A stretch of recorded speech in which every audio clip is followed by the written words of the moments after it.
Welcome to Formosa Dream Chasers We're your hosts, Mary Ann. and Ching'en. Please join us as we explore the journeys amazing people take in pursuit of their dreams. And get insights from their experiences Let's hit the road. and get started.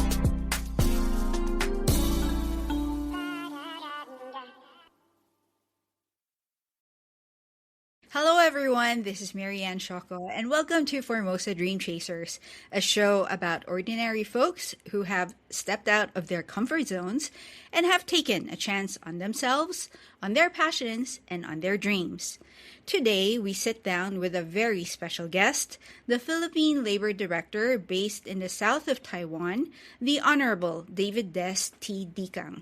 Director Dicang has worked closely with overseas migrant workers' concerns for over 30 years and is here to share with us not only his experience of becoming a labor director posted in different countries, but also his observations on Filipino migrant workers here in Taiwan. Hello po, Director Des, and welcome to the show. Hi, Marianne. Thank you for this opportunity. How are you doing? I'm good, sir. I'm very happy that you gave us your time because I feel that you have a very interesting story to share with us. And I definitely would like to learn more about your experiences working as a labor director and also serving the Filipino community here in Taiwan. So before we start, sir, would you mind sharing a little bit about yourself with our audience? Like, where in the Philippines did you grow up? And could you give us an idea of what life was like for you during the early days? Thank you again. I am from Baguio City, the summer capital of the Philippines. For those who don't know where Baguio City is, it's like 4 hours now from Manila to the north. And it's cold weather the whole year through, which is something else because it's so hot now, also in the whole of the Philippines. So in our place in Baguio, it's cool. So I grew up with the pine trees, studied there until college, and then transferred to Manila. My first job in the early years, I went straight to government. I was with the legislature. So I was fortunate to land a job with the Senate of the Philippines, particularly the Senate Committee on Education, Arts, and Culture under the late Senator Edgardo Angara, who also actually became our Senate President that time. We were on legislation for education. Mm, Those were very interesting times then. That was the time where I had a close-hand experience of bills coming into law like on the Technical Education Skills Development Authority, the Commission on Higher Education, and on Basic Education for our young people in the Philippines. Then from there, I transitioned to labor, to the Department of Labor and Employment, but with the International Labor Affairs Service. So I had a turning point where I was supposed to choose to continue my law studies, but since I had the opportunity to be assigned overseas and taking care of our migrant workers, I decided to go for the overseas post. So my first post was in Seoul, in Korea, with the Overseas Workers Welfare Administration. And then thereafter, it's kind of history. I was posted in Philippine Overseas Labor Offices in different countries under our embassies. I was also assigned in Taipei many years back, like in year 2000 up as a junior officer. I never thought that I would be returning to Taiwan in this part in the south where it's most pleasant. okay. Sir, I think government work in general is a very interesting career choice and perhaps not something a lot of people initially think of pursuing. You mentioned that you started your early career with the legislature. Was this something that you've always wanted to do and pursue?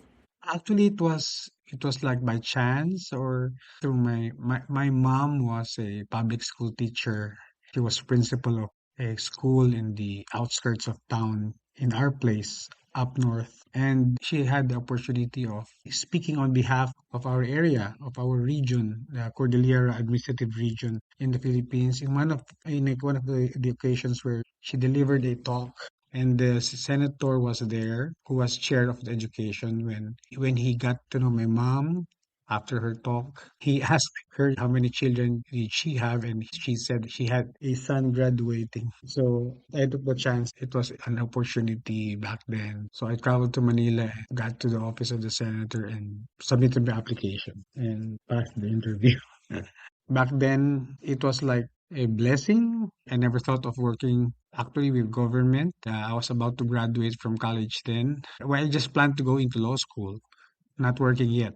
I was supposed to attend law school in Baguio, still in our place, in our locality.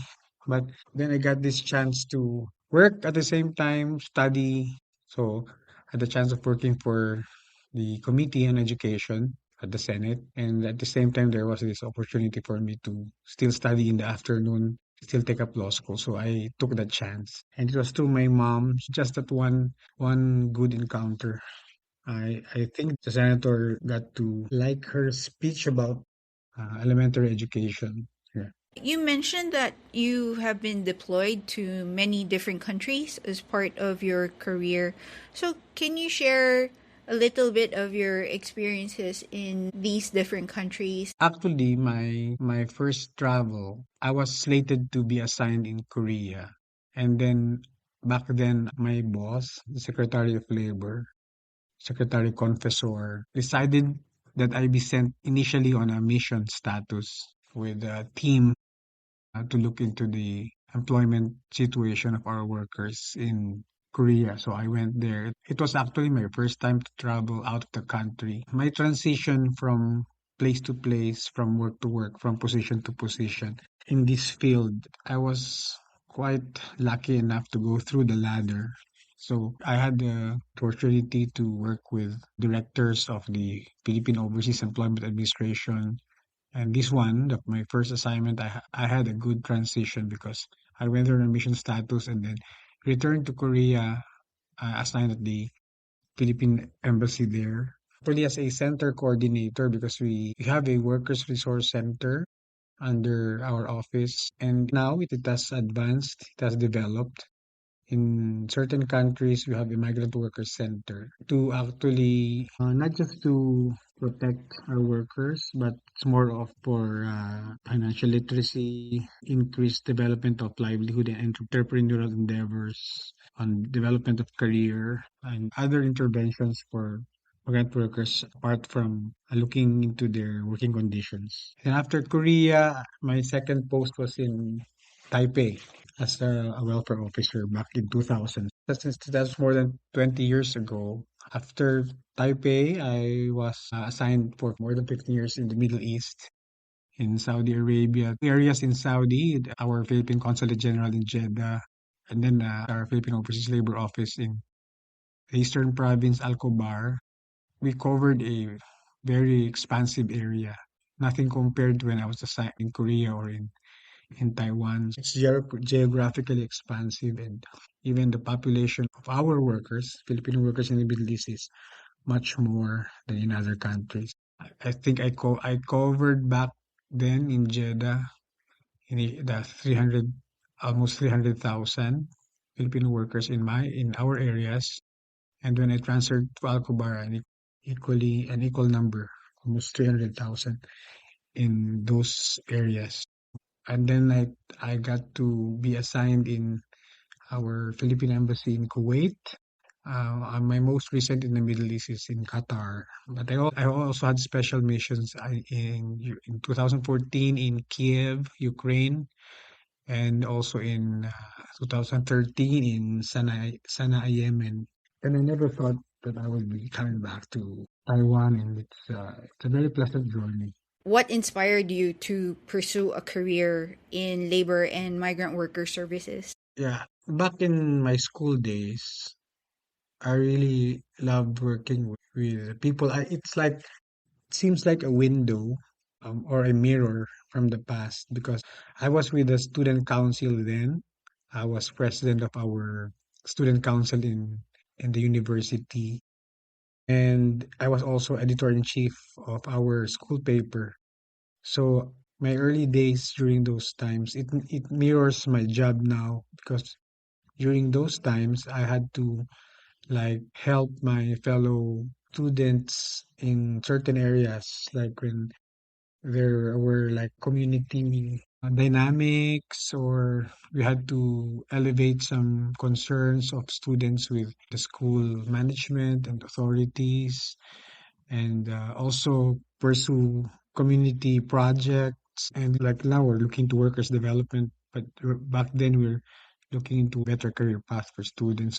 My experience in the university, being with the student council and even writing for the college paper, like actually reflects what I'm doing now. So, and it just kind of meshed. So, and helped me. And then even my work with the Senate has helped me a lot. I've seen firsthand how legislature works and how laws are passed, and even before, when you there are exchanges, or when you try to support the passage of a bill, and preparation and research and looking into, or attention to detail. So it has helped me in the journey. I actually never expected that I'll be working for our migrants overseas, but it's a challenging but yet exciting kind of work. What's important is you affect the lives of people. Sometimes I tell my colleagues or our staff in the office, I remind them once in a while that we're in a great position to help, to affect lives in a way that it's not given to everyone. So if we look at it that way, then if you can help people and you have the platform, you have the resources, you have the office to actually make people life better. It's a great thing. And sometimes you also have sometimes there are things that's not in your control. It's out of your hands. But at times you also have a free hand, and it's also a personal diplomacy, because you have to develop good working relationships and partnerships with host country, with your government partners who are the competent authority in the area, and to actually strengthen linkages with also the communities, not just the Filipino community, but also the local communities. And there's a lot of good things that can happen when you actually have that. It's building a community help, community assistance. And sometimes in the kind of work that we have, there's formality, like you need to send out notes and letters. But when you already know the person, and you know whom to call, and when things happen, or when things have to be done fast, and so it's a big help to build those networks and relationships.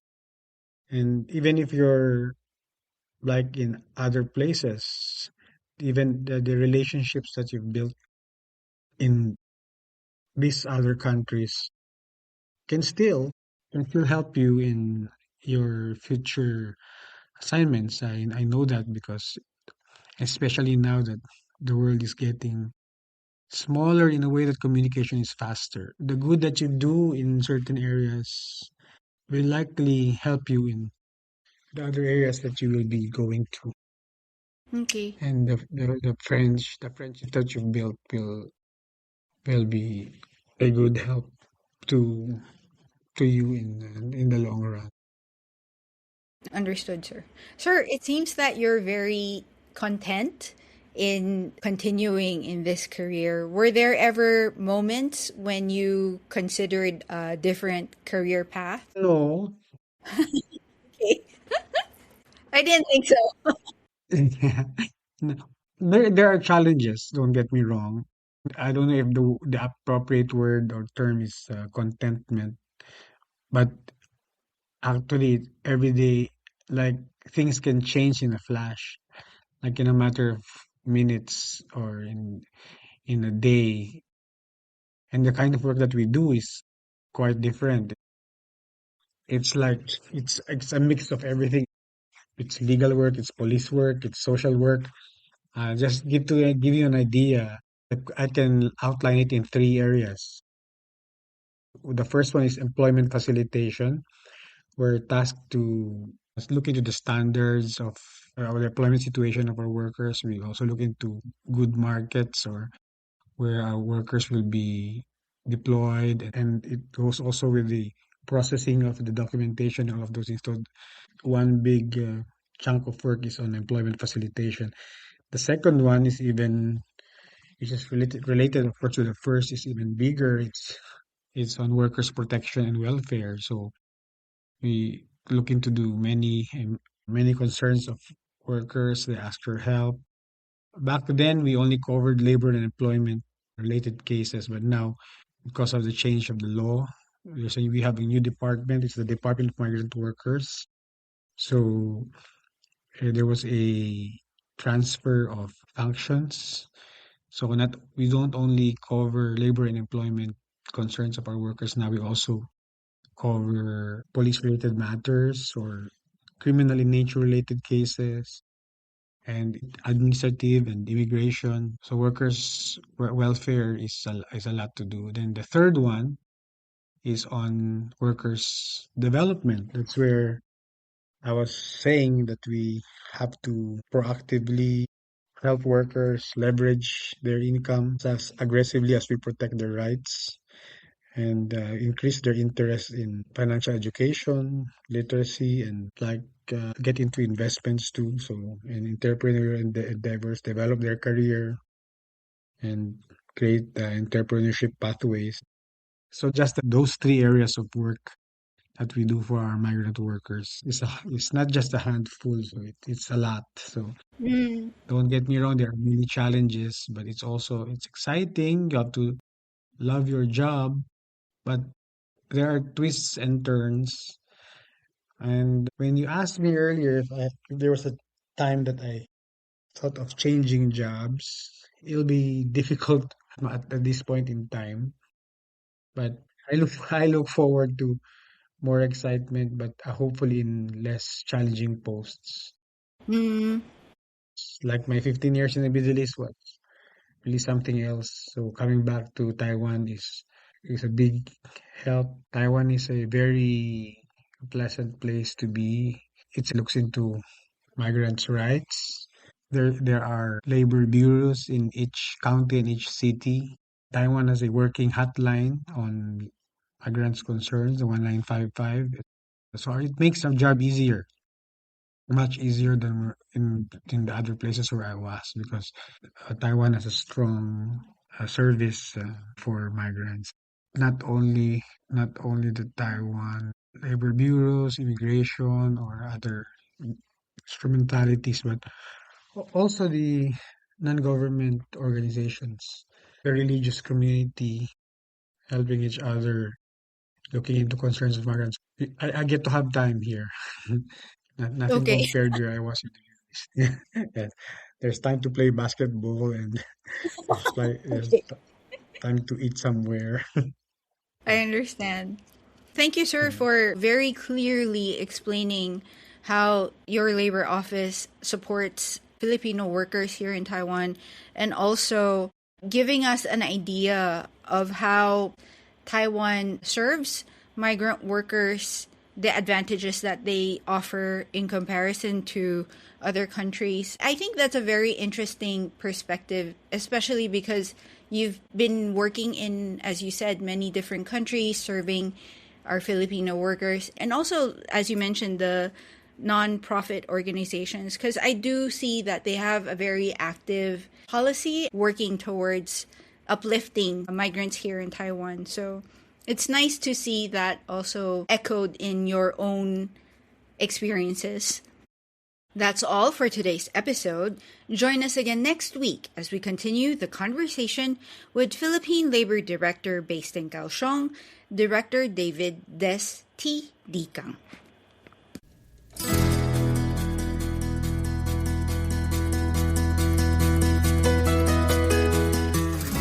This is Ching and Cho. And Mary Ann Shoko. See you guys next week. Bye.